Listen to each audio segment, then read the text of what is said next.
नमस्कार, जय हिंद, वंदे मातरम। एक बार फिर से आपका बहुत बहुत स्वागत है हमारे YouTube चैनल JRP के अंदर। मध्य प्रदेश के अंदर विधानसभा चुनाव का बिगुल बज चुका है और मध्य प्रदेश के अंदर यानी आज से ठीक 6 महीने के बाद विधानसभा के चुनाव है। इससे पहले आपको यह भी बता दें कि मध्य प्रदेश के अंदर अब की बार किसकी सरकार बनती हुई नजर आ रही है। बीजेपी और कांग्रेस की बात करें तो इन दोनों के बीच में अब की बार कड़ी टक्कर देखने को मिल सकती है।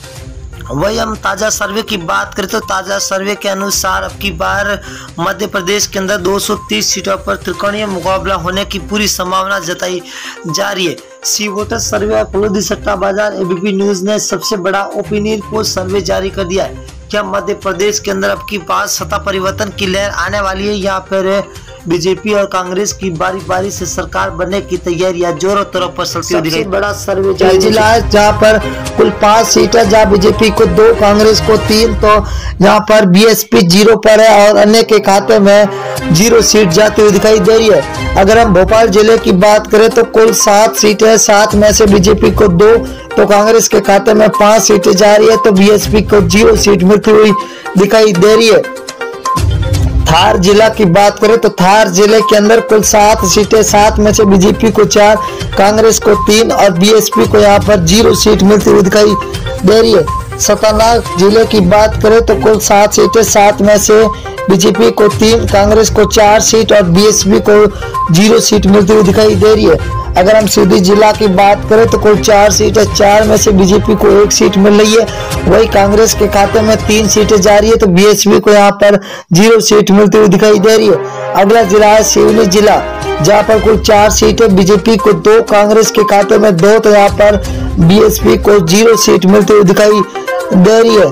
अगले जिले की बात करें तो बड़वानी जिला है, जहाँ पर कुल 4 सीटें, 4 में से बीजेपी के खाते में 1 सीट जाती हुई दिखाई दे रही है, तो कांग्रेस को 3 सीट, वही बीएसपी के खाते में 1 सीट जा रही है, तो अन्य के खाते में 0 सीट मिलती हुई दिखाई दे रही है। अगर हम सागर जिले की बात करें तो 8 सीट है, जहाँ पर बीजेपी को 3 तो कांग्रेस के खाते में 5 सीट जा रही है, तो बीएसपी को यहाँ पर 0 सीट पर संतोष होना पड़ रहा है। अगला जिला है शिवपुरी जिला, जहाँ पर कुल 5 सीटें, 5 में से बीजेपी को 4 सीटें मिल रही है, तो कांग्रेस के खाते में 3 सीट, वही बीएसपी को यहाँ पर 0 सीट मिल रही है, तो अन्य के खाते में भी 0 सीट।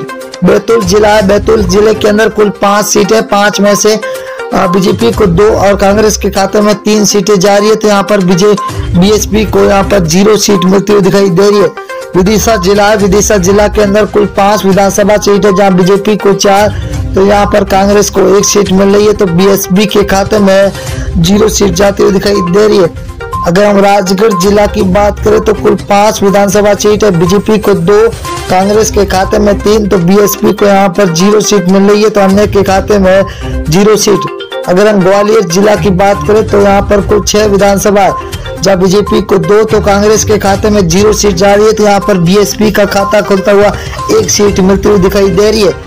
अगर हम देवारा जिला की बात करें तो देवारा के अंदर कुल 5 विधानसभा, जहाँ बीजेपी को 1, कांग्रेस को 4 तो बीएसपी के खाते में 0 सीट मिलती हुई दिखाई दे रही है, तो अन्य को यहाँ पर 0 मिलती हुई दिखाई दे रही है।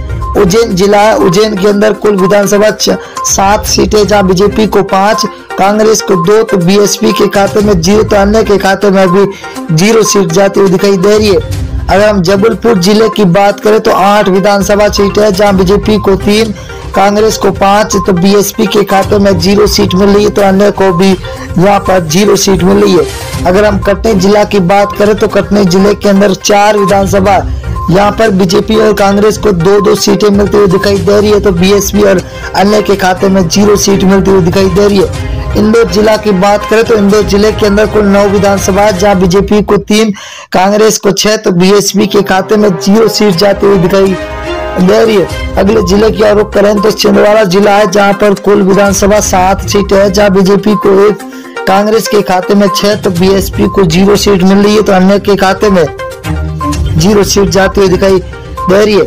अगर हम सीहोर जिले की बात करें तो यहाँ पर कुल 4 विधानसभा, बीजेपी के 1 और कांग्रेस को 3 सीटें मिल रही है, तो बीएसपी के खाते में यहाँ पर 0 सीट मिलती हुई दिखाई दे रही है। अगला जिला है बालाघाट जिला, जहाँ पर कुल 6 विधानसभा है, जहाँ बीजेपी को 2, कांग्रेस के खाते में 4 सीटें जा रही है, तो बीएसपी को यहाँ पर 0 सीट मिलती हुई दिखाई दे रही है। अगला जिला है मोरैया, मुरैना जिला के अंदर कुल 6 विधानसभा है। 6 में से बीजेपी के खाते में 2 जा रही है, तो वही कांग्रेस के खाते में 4 सीटें जा रही है। तो बीएसपी को तगड़ा झटका लगता हुआ दिखाई दे रहा है। अगर हम बात करें अगले जिले की और दोस्तों, तो बहुत ही बड़ा जिला आ चुका है, सततपुर है। सततपुर के अंदर 6 विधानसभा है, बीजेपी को 2, कांग्रेस को 4, तो बीएसपी को 0 सीट। रायसेन जिला है जहां पर कुल 4 विधानसभा है, बीजेपी को 1, कांग्रेस को 3, तो बीएसपी यहां पर 1 पर है। तो अन्य के